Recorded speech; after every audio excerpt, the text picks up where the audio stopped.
Okay, so let's say that your dad founded a really big oil and chemical company.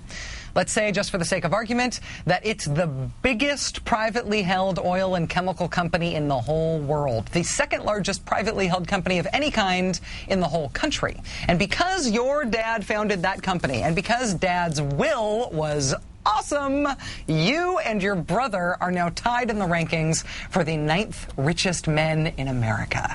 USA. USA. If those were your circumstances, what would make sense is that you, as the head of a giant oil and chemical company you inherited from your dad, you would do things like trying to stop the government from limiting greenhouse gas emissions. You live for greenhouse gas emissions. You'd be trying to make sure there was no tax on fossil fuels. You'd be trying to prevent chemicals like formaldehyde from being labeled as causing cancer. You make many, many millions of dollars, after all, from formaldehyde. You'd be doing all of those things because they would be good for the bottom line of the business that you inherited from dear old Dad. Now, chances are, if you were sitting at home watching this show right now, you probably did not inherit a giant oil and chemical company from Dad. I'm very sorry. But the brothers who did, Charles and David Koch of Koch Industries, they have done all of those things that I just mentioned. They have done that advocacy in service of their company's bottom line through the company, through Koch Industries.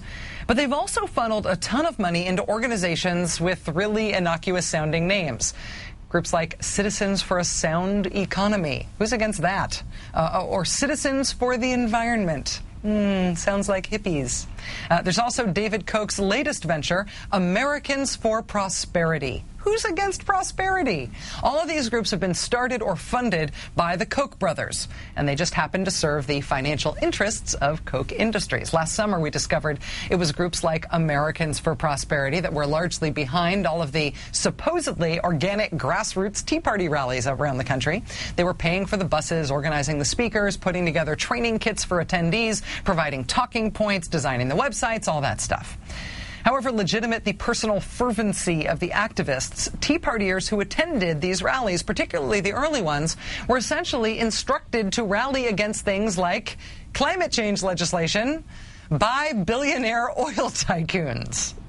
But it turns out that in addition to fighting against all of that stuff specifically related to the oil and chemical industry, which makes sense because that's where they got Dad's money from, the Koch brothers have also been bankrolling efforts to reduce social services in America, to defeat health reform, to defeat the economic stimulus package for the economy. These are things that may have some vague connection to the bottom line of Koch Industries, but mostly they show that the Koch brothers are pursuing an agenda that is beyond just their own narrow, if very rich, corporate self-interest.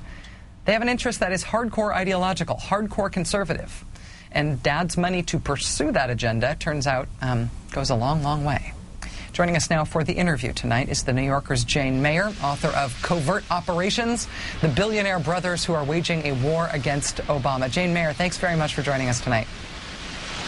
Great to be with you, Rachel. So let me ask you about the distinction I made in the introduction. It seems like a lot of what the Koch brothers have funded has a direct impact on Koch Industries' profitability. But can you describe for us the more ideologically motivated stuff that they've been funding?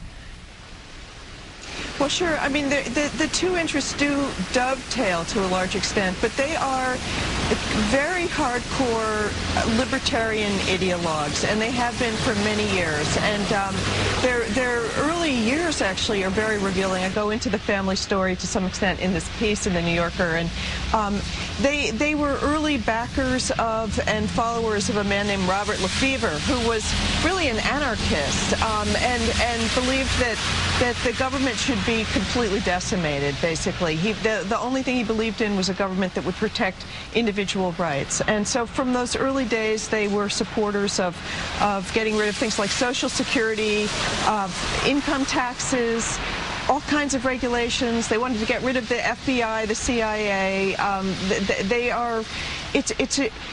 Charles Koch, who is interestingly one of the heads of one of the most important and influential companies in the country, is also a man who's described himself quite recently as a radical. And so it's a radical ideology they have.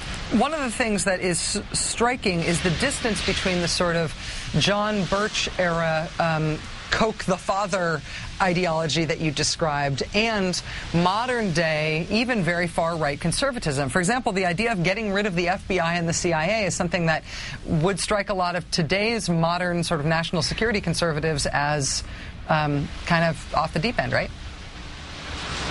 Well, it would, but I mean, they are extreme libertarians. In fact, they are the major funders of libertarianism in the country, and they have been for a number of years. But at a certain point, the two things collide quite nicely for them in that what they have been spending a lot of money on is fighting regulations on things like, as you've mentioned, the environment. And they've got a history of serious pollution problems and even some criminal problems having to do with their pollution record. And so when they go after the federal government, they're also aiding their bottom line. The strategy of the brothers has been to try to influence policy by bankrolling a lot of right-wing think tanks, a lot of right-wing organizing outfits. Why did they determine that that was the best route to take? I know that you describe in the piece how one of them at one point ran for office. Well, that's true. It was really interesting. In 1980, David Koch, the brother who lives in New York City, became vice president of the Libertarian ticket. And actually, it was interesting. If you take a look at that campaign, the language was much like the Tea Party now. They even talked about having a Tea Party then to get rid of taxes. But at any rate, it was a flop at the ballot box. They got something like 1% of the vote, and they realized they couldn't really win in kind of the open democratic marketplace. So instead, they decided to go recede from public view and start funding a complete apparatus of public opinion that would push America in their direction in other ways. And there's a book about them and about the libertarian movement called Radicals for Capitalism, in which they are described as deciding that politicians were just actors, and it would be better to write the scripts for the politicians than to be the politicians. So people that started writing the scripts were the think tanks that they started funding and the academics that they started funding and some of the pundits that they started funding. One of the things that's most intriguing about them is that until recently you've heard so little about them. They've really taken sort of great pains to keep their own names out of the headlines, to do this in a very low-key way. Do you have any insight into why they haven't been more transparent about their political donations and what they're trying to do? Well, one of the people who worked with them for a long time who talked to me said that they prize their privacy partly because they think it helps their bottom line. One of the things that they really don't want is to be in the center of political controversy because, for instance, they make an awful lot of household products that everybody knows in this country. Things like Brawny paper towels and Dixie cups and Stainmaster carpet and Lycra and all kinds of things that Georgia Pacific lumber, plywood. These things we're all familiar with, and they don't, I'm told, really want to have the public connect those products to their extreme politics. And it also might bring congressional investigations if they were in the news more. So they try to be way behind the scenes. I did notice that I was sort of scanning your piece at first, looking to see if anybody in Democratic politics or in the administration was going to weigh in on this subject. We've been sort of talking about the Koch brothers and Americans for Prosperity since the early days of the Tea Party. We didn't go anywhere near as deep as you went in this piece for The New Yorker, but I was very interested to see that you got a comment from David Axelrod about them. I wondered if you got the sense that the administration, the Obama administration, is frustrated with the influence of the Koch brothers, if they want there to be more public awareness of what they're doing.